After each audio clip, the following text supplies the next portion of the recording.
Sejak aku tahu solat yang ditinggal secara sengaja tak perlu ganti, aku dah tak amalkan qada solat seperti yang diamalkan kebanyakan masyarakat Melayu.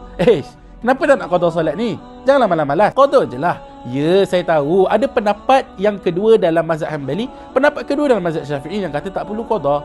Ya, tetapi yang muktamad, solat yang ditinggalkan secara sengaja kerana bermalas-malasan perlulah diqada. Muktamad dalam mazhab Syafi'i, mazhab kita. Kalau awak kata tak nak mazhab Syafi'i, 4 mazhab muktamad semuanya kena qada. Jadi qadalah kerana Allah. Lagi-lagi awak yang masih muda, yang masih bertenaga, qadalah. Awak kena yakin bahawa tak sia-sia tenaga dan masa awak luangkan untuk qada. Kan? Moga Allah kurniakan syurga atas usaha awak untuk qada. Tapi saya faham, susah sebenarnya nak qada ni.